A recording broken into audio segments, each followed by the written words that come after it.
Hey guys, welcome back to my channel. Today I'm going to be doing a full face using only drugstore makeup. So if you want to see how I created the super glam look using super affordable makeup, then keep watching.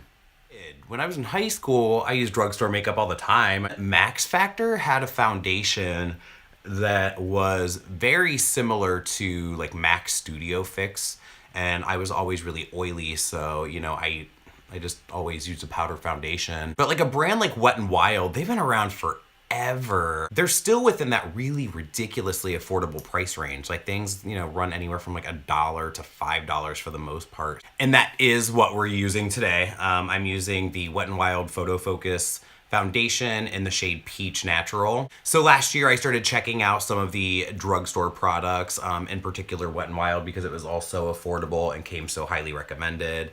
The PHOTOFOCUS line got a lot of really good reviews, which again, I'm usually not swayed, and I don't think I would ever be swayed enough by a review to spend like $60 on a product. But when it's like $5, that's an easy sway. It's $5. If it doesn't work, you barely spent any money. It doesn't matter. When I first used it, it definitely like dried down super fast, like as I was blending it in. Like I almost didn't even get a chance to blend it out, and it was already like drying. Since I really felt like it was emphasizing a lot of pores and texture and that kind of stuff, I put on like a ton of oil. I let it sit for about 15 or 20 minutes. And then I went over it with the foundation. And it really worked out pretty well. Every single time I wear it, I love the way my skin looks. I love the way my foundation looks. But again, you have to use it correctly, and you have to figure out how it's gonna work for you. I've watched a lot of videos where people really like that, the MORPHE sponges, and they say like it's a great dupe for the Beauty Blender.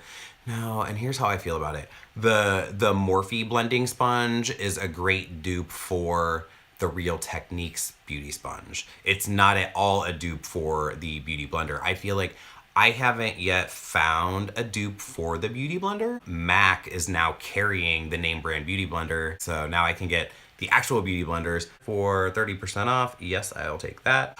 Now the Wet n Wild PHOTOFOCUS Concealer, I recently picked this one up just out of curiosity, and I actually got it for free with some CVS points, so I'm like, I might as well just go ahead and try that one out. I recently have discovered that using just like a concealer set with powder works just as well as using like the Urban Decay eyeshadow primer potion, which I like that one too, but that one's like 20 some bucks. This one's like less than $5. So my next step, I always set my foundation.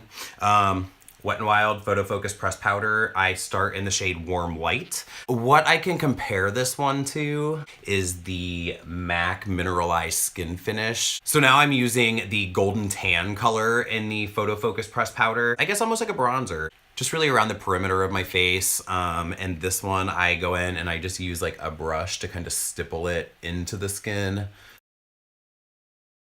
And I'm just going to set my under eye.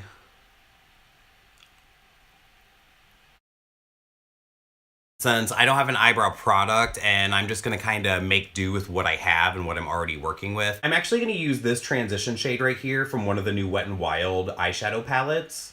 I wasn't sure how much use I was gonna get out of this palette because it was more of the cool toned out of the new palettes that came out. For eyebrow and for like a nose contour, this shade in particular was worth the $5 that I spent on it, so. And I already have powder in the lid, but I've got this e.l.f.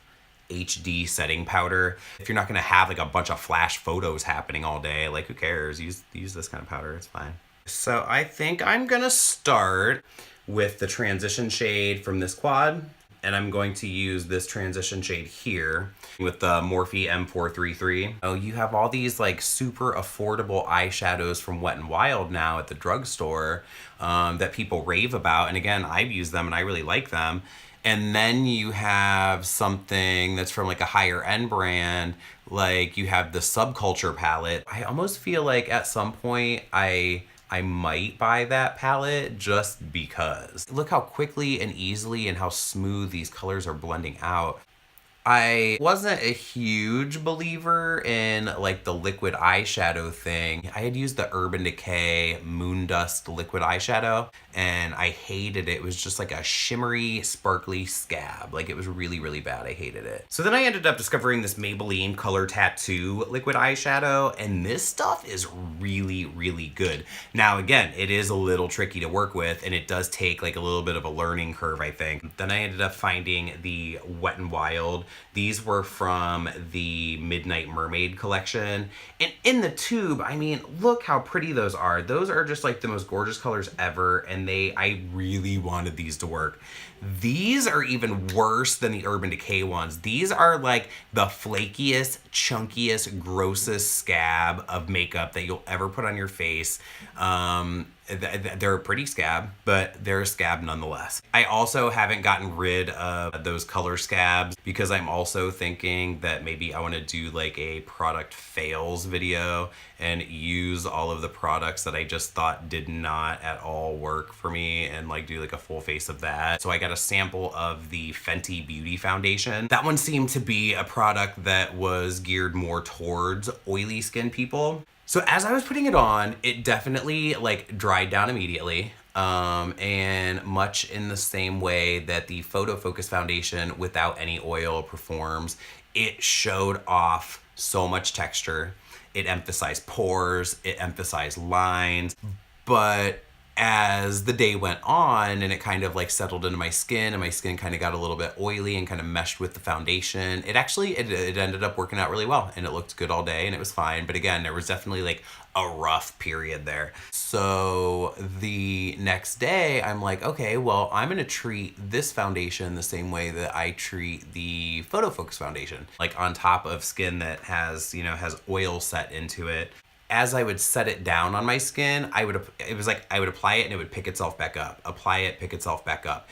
And it ended up just kind of sitting inside of the Beauty Blender, really, really gummy.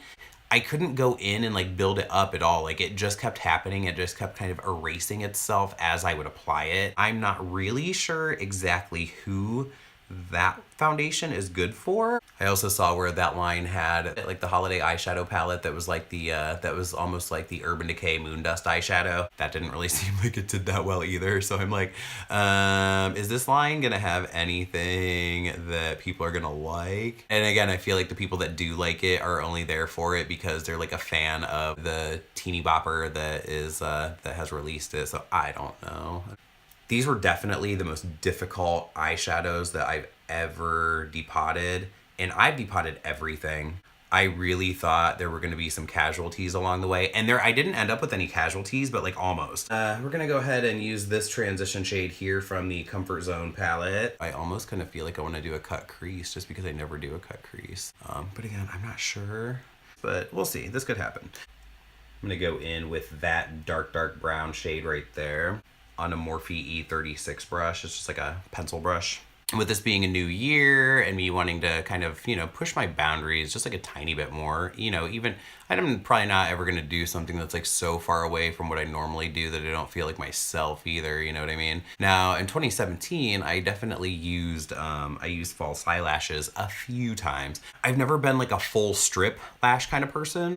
A full strip of lashes, it just never clicked for me. I guess, you know, practice makes perfect, and you know, if you practice hard enough, you know, it's like a pain in the dick for the longest time, and then one day it just kind of clicks and it just kind of works. And I definitely feel like that happened for me and false lashes, where, you know, one day I got them on, they went on easy, the corners didn't lift. Everything about it was, I think, what it's supposed to be. Since I haven't yet used these quads that I got from Wet n Wild, I'm gonna go ahead and use that shade that I kind of dinged up.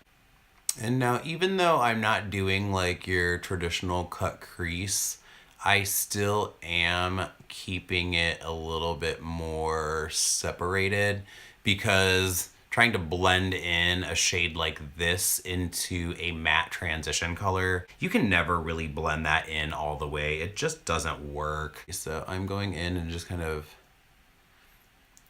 gently patting that in.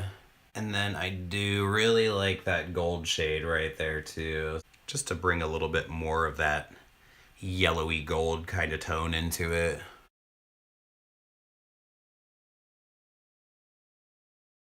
I'm also going to take that same yellow gold on a MAC 212 brush, just like this flat liner brush, and I'm going to pop that onto my waterline. So I'm going to be using some shades from this e.l.f. contour palette. This is a MAC 168 brush. It's a contour brush.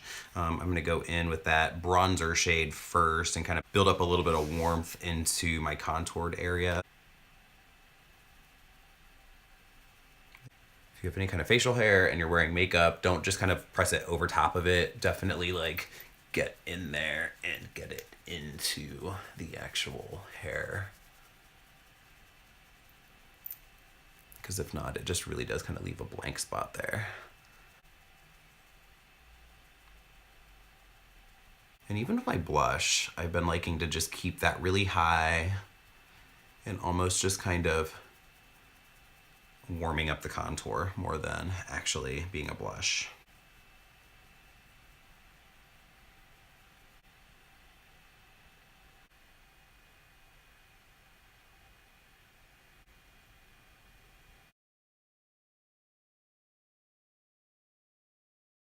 So the NYX Epic Ink liner, it's the very opposite of the Kat Von D tattoo liner, where that one tends to be more kind of dry and dries out very quickly. This one, it just keeps getting wetter and wetter and wetter.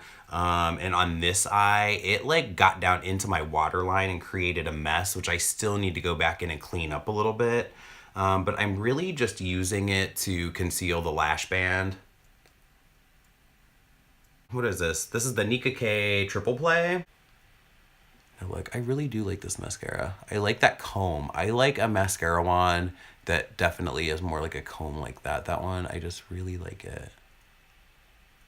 And this one is waterproof. This one will hold a curl. When I'm wearing false lashes, I don't actually curl my lashes because it's just harder to get them on if your lashes are curled, so.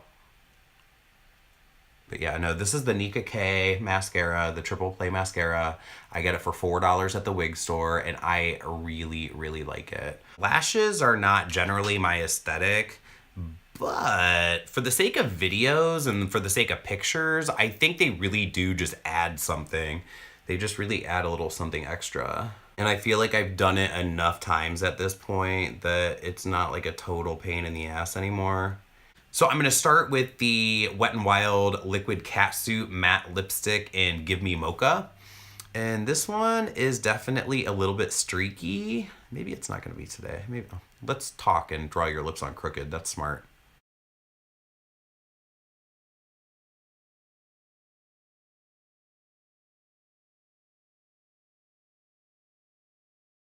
Like a liquid to matte formula just makes a really good base for anything else that you put over top of it.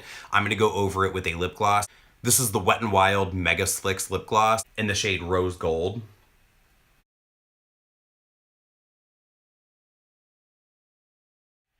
So again, this is my full face of all drugstore makeup. I think that it turned out really great. I hope that you like it. Leave me a comment down below and let me know if there's anything else that you would like to see me do. If there's any other products that you'd like to see me try out on my channel. Be sure to tell all your friends about it so they know to watch, and I'll see you on the next one.